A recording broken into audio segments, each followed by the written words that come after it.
점심 먹으러 식당에 가서 밥을 먹고 있었는데 바로 옆에 오른쪽에 있는 테이블에 어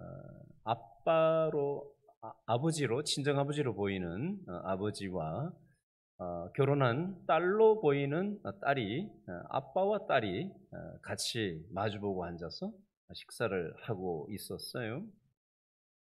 딸이 연신 음식을 아버지 드시라고 계속해서 왔다 갔다 왔다 갔다 수차례를 그렇게 하더라고요. 제가 뭐 옆에 있는 사람들을 쳐다볼 수는 없고 그냥 아버지와 딸이 결혼한 딸이 그렇게 단둘이 앉아서 식사하는 게 쉬운 상황이 아니잖아요. 근데 엿들은 건 아닌데 어떻게 바로 옆이라서 이렇게 귀에 들어오더라고요, 내용이. 저는 혼자 있었으니까요. 근데 인제 아마 어머니가 먼저 인제 천국 가신 것 같아요. 아버지 인제 홀로 되신 것 같고 이제 아버지의 인제 힘든 마음을 딸이 인제 헤아려 드리고 시간을 같이 보내는 장면처럼 여겨졌어요. 어 '아버지 마음이 어떨까?' 그 생각도 제가 좀 해 보고 '저 딸의 마음은 어떤 마음일까?' 이런저런 생각을 하면서 제가 그 모습을 옆에서 보면서 좀 이런저런 생각을 했었습니다. 여러분 자녀들이 부모의 마음을 기쁘게 해 주고 부모의 마음을 알아준다면 여러분 자녀가 여러분에게 기쁨을 준다면 여러분들은 어떻게 해 주고 싶으세요? 예? 어떻게 해 주고 싶어요? 뭐라도 주고 싶은 마음이 있잖아요. 그죠? 안아주고 싶은 마음도 있고, 그죠? 사랑한다고 얘기하고 싶은 마음이 든다는 사람도 있을 것이고, 우리 아이가 뭔가 갖고 싶어 하는 게 있으면 내가 이렇게 제공하고 싶은 마음도 있는 것이고, 또 어떤 분은 내가 가진 게 많지는 않지만 내 자녀한테 이렇게 좀 어떻게 좀 편히 살 수 있도록 좀 뭔가 어떻게 어 뒷바라지라도 좀 해 주고 싶은 게 일반적인 부모의 마음일 겁니다. 자녀가 부모의 마음을 기쁘게 해 준다면 부모는 그 자녀에게 잘 해 주고 싶어 하고 뭐든지 좀 이렇게 어떻게 해 주고 싶은 게 보통 사람의 마음이죠. 그런데 인간 부모는 완벽하지 않잖아요. 그렇죠? 모든 걸 다 대신해 줄 수는 없는 겁니다.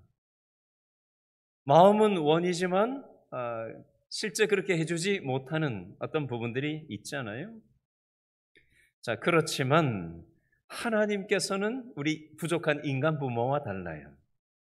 하나님은 전지전능하시고 절대 주권을 가지셨습니다. 그리고 우리를 너무 사랑하시기 때문에 우리에게 제일 좋은 것을 주시는 분이에요. 문득 이어령 옛날에 어, 문화부 장관 했던 이어령 교수가 생각이 나는데요. 며칠 전에 뭐 보려고 본 건 아닌데 우연히 어떻게 영상이 얻어 걸려 가지고 이어령 교수가 어, 먼저 천국에 간 자기 딸이 유언처럼 남긴 말이 자신한테 했던 말이 있다라고 하면서 어, 그 딸은 아주 잘 나가던 딸이었는데 미국 변호사를 했던 딸이었고 미국 가서 우리나라 변호사도 아니고 미국 가서 변호사를 태어난 것도 거기서 태어난 것도 아닌데도 뒤늦게 가서 미국 변호사까지 하고 아주 잘 나가던 딸이 인생의 어려움 속에서 하나님을 만나고 목사가 돼 가지고 어 나중에 또 병도 걸려 가지고 그 어려움 속에서 목회자가 또 나중에 되고 수많은 사람들한테 복음을 전하는 그런 마지막 삶을 살다가 하나님 품에 가기 전에 그 이어령 교수 아버지한테 했던 말이 "천국에서 아빠를 꼭 내가 만났으면 좋겠다." 그래서 이어령 교수가 이렇게 얘기했대요. "네가 그게 소원이냐? 내가 그걸 꼭 들어 주겠다." 그렇게 딸과 마지막 얘기를 나눴다라는 그 대화가 문득 생각이 나네요. 여러분 오늘 성경 말씀에는 하나님을 기쁘시게 하는 사람에게 하나님이 복을 주신다라는 말씀이 있습니다. 자, 아까 우리가 본문을 요한복음 8장 29절을 읽었는데요. 자, 여기 보면 첫 번째 교훈이 하나 나와요. 하나님은 우리를 혼자 두시지 않고 언제나 함께 하시는 복을 주시는 분이다 라는 요지로 기록이 되어져 있는데, 자, 다시 한번 요한복음 8장 29절을 읽어볼까요? 시작. 나를 보내신 이가 나와 함께 하시도다. 나는 항상 그가 어떠한 일을 기뻐하시는 일을 행함으로 나를 혼자 두지 아니하셨느니라. 아멘. 우리가 하나님을 기쁘시게 하면 하나님은 우리와 함께 하시는 복을 주신다라는 게 첫 번째 요지가 되겠습니다. 요한복음 6장 38절 말씀에 보면 이런 말씀이 있어요. 자, 읽어드릴게요. 요한복음 6장 38절이에요.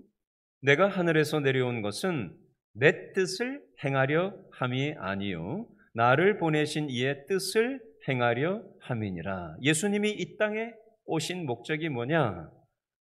예수님 자신의 뜻을 행동하기 위함이 아니라 나를 보내신 예수님 자신을 이 땅에 보내신 하나님의 뜻을 행하기 위해서 내가 이 땅에 왔다라고 말씀합니다. 저는 이 말씀을 묵상하다가 생각나는 찬송의 가사가 하나 있었어요. 복음송가 중에 이런 복음송가의 한 대목이 딱 생각이 났는데요. 이런 복음송가의 한 대목이에요. 사랑의 나눔 있는 곳에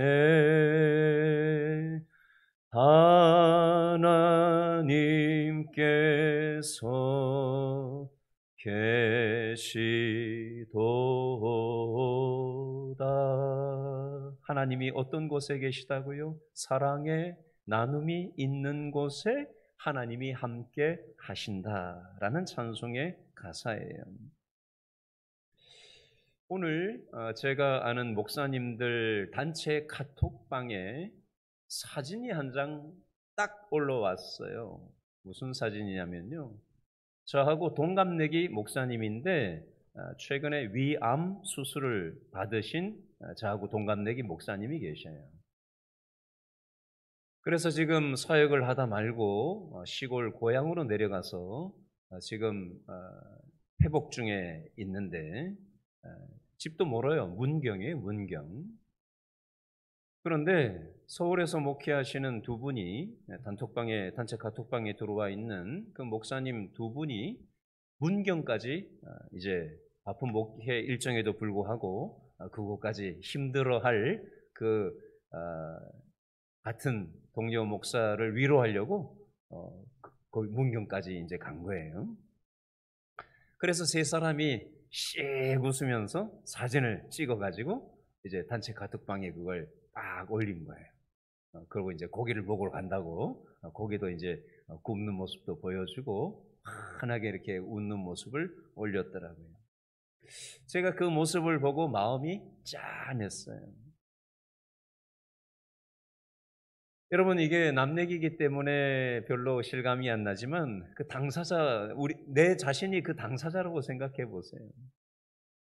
수술을 받고 자신이 하던 일을 내려놓고 시골 고향 땅에 가가지고 혼자 외롭게 그렇게 지내고 있었는데 바쁜 동료들이 같은 교회도 아니고 다 목회자들이 되게 바쁘잖아요. 담임 목회를 하는 게 바쁜 일이잖아요. 근데 시간을 쪼개서 옆 동네도 아니고 문경까지 내려가서 위로하고 또 기도해주고 밥을 먹고 격려해주고 온다는 게 이게 쉬운 일이 아니거든요. 보통 마음이 아닌 거거든요.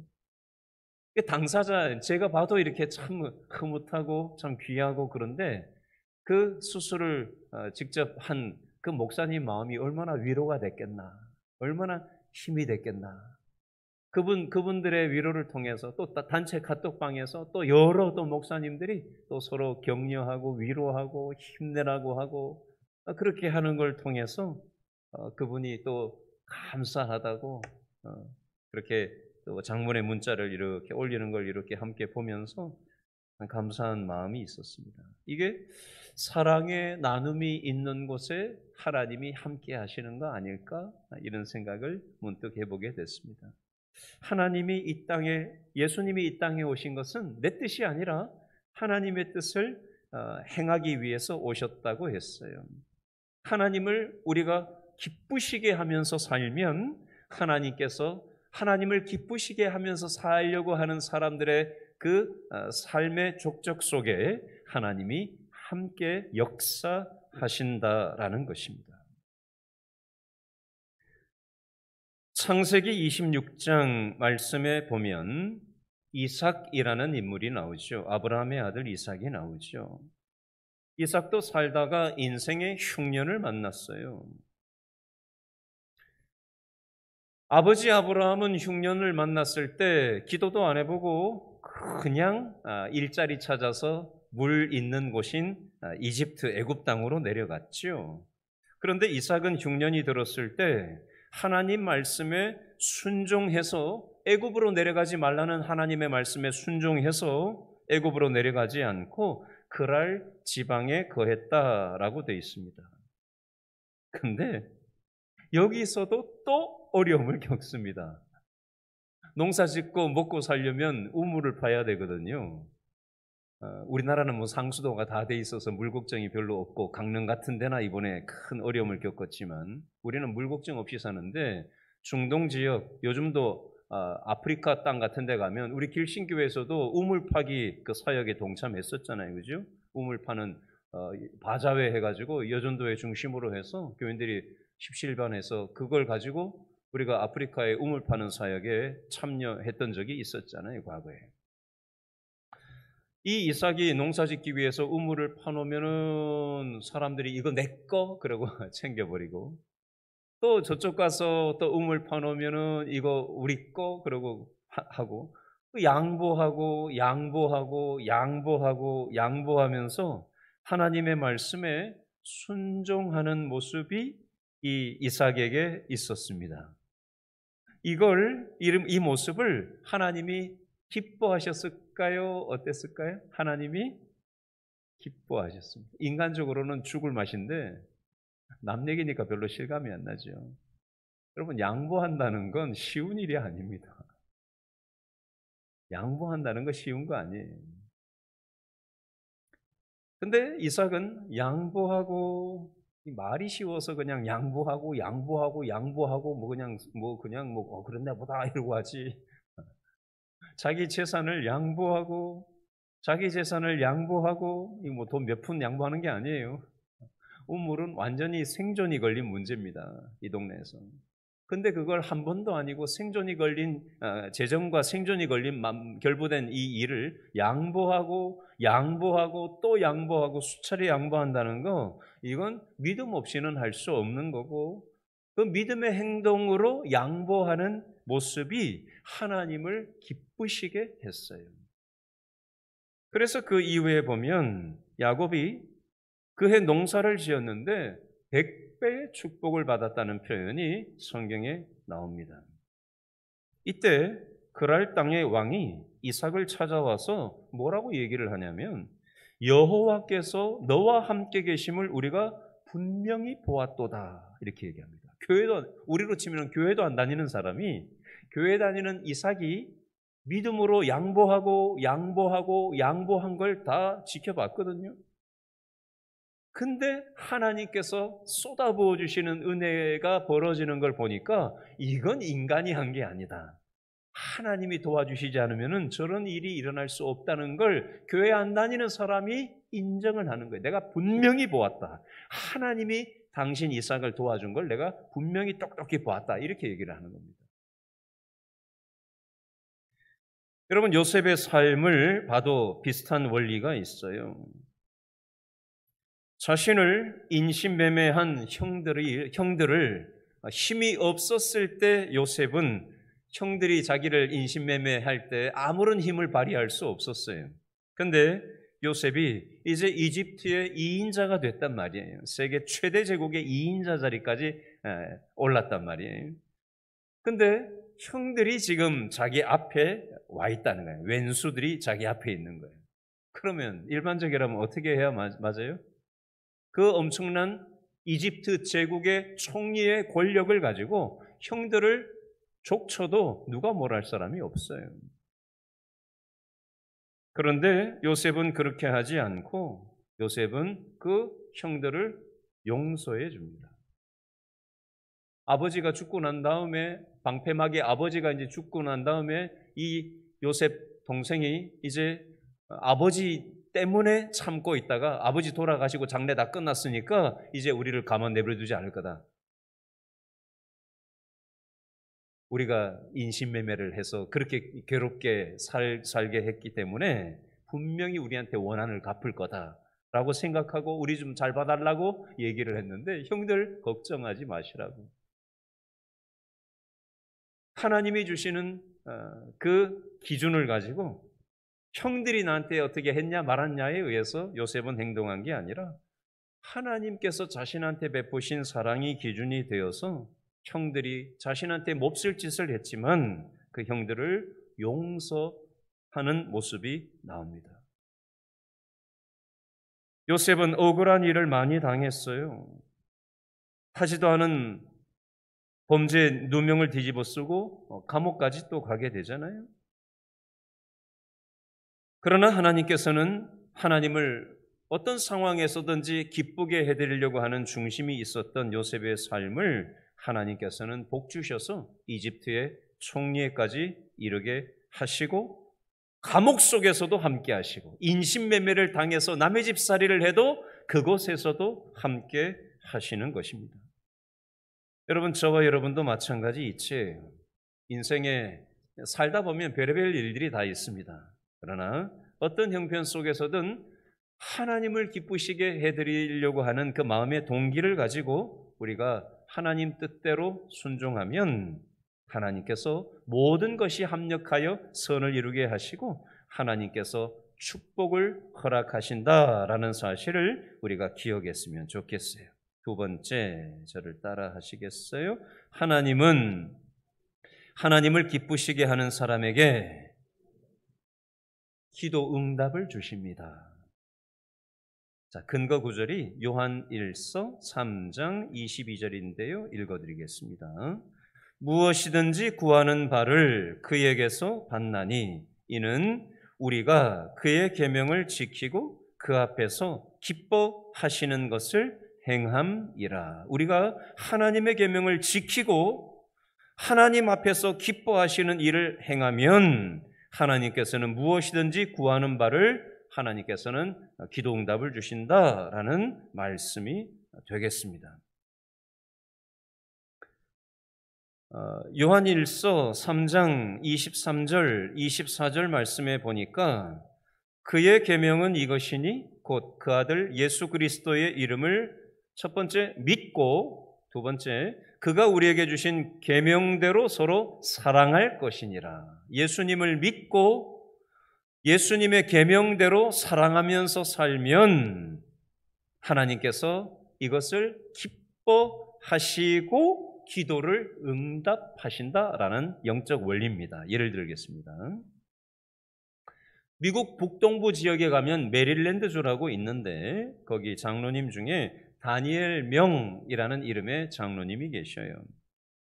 이분은 미국에서 회계학을 전공하고 취업 준비를 할 때 미국의 최상위 회계법인 6개에 지원을 했는데 6개 지원한 것 중에 4개에 합격을 했다고 합니다.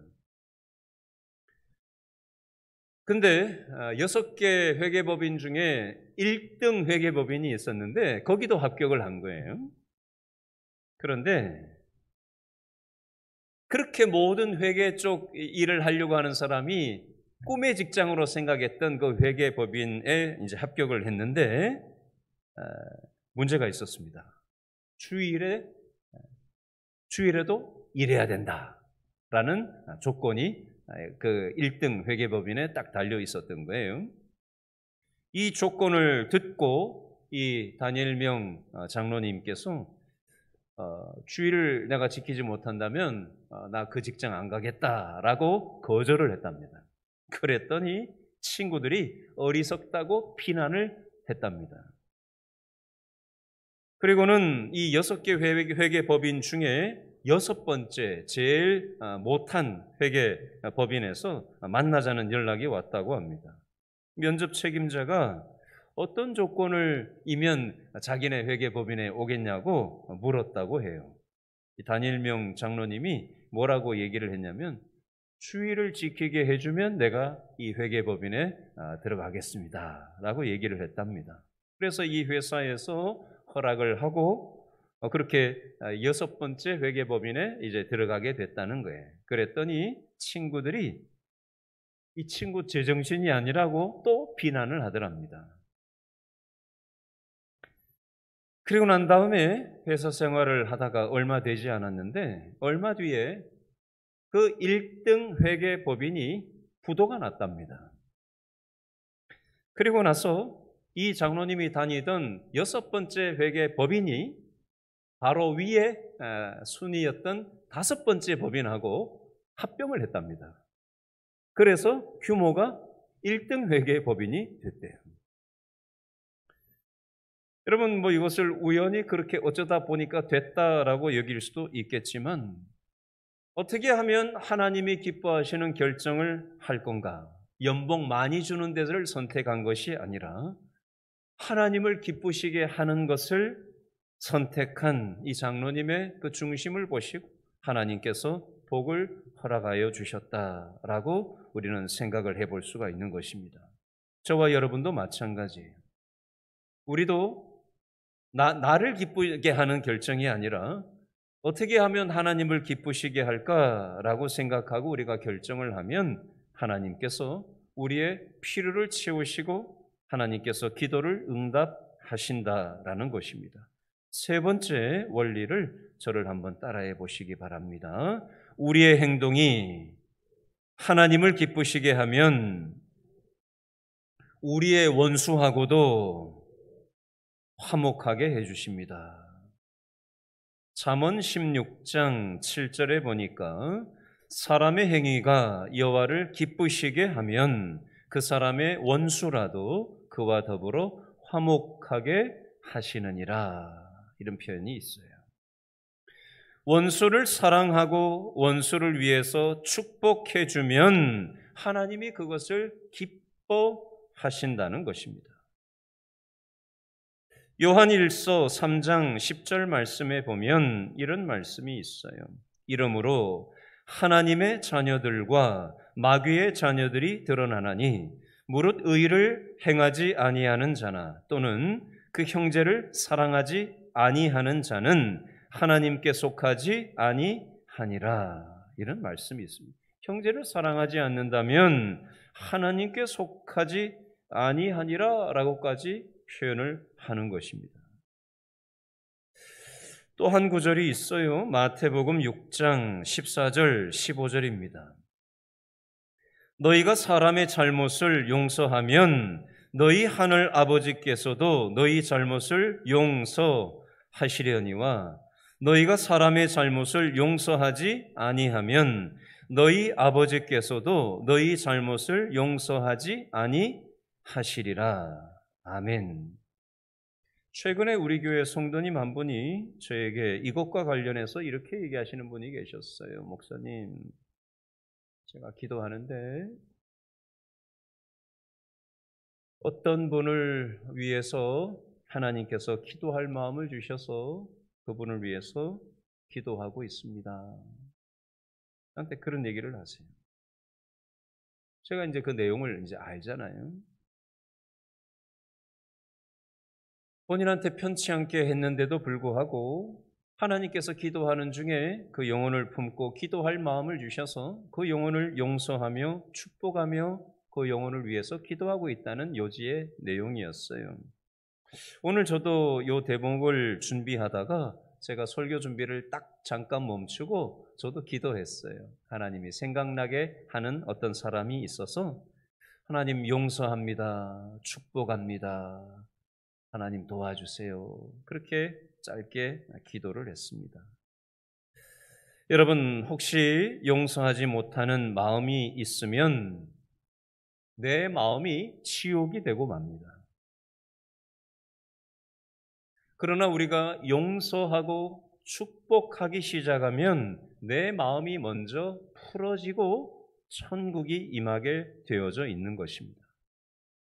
그러므로 우리는 하나님이 주시는 사랑하는 마음, 그리고 축복하는 마음을 요 사람까지는 내가 사랑할 수 있겠다. 요 정도까지는 내가 축복할 수 있겠다. 그러나 선을 넘어가면 가만두지 않겠다. 용서 못해. 축복은 무슨 축복? 내가 세우는 기준에 의해서 사랑과 사랑하지 않음, 용서함과 용서하지 않음이 내가 세운 기준이 되어버린다면 내가 세운 그 기준 때문에 우리의 마음이 지옥이 되고 마는 겁니다.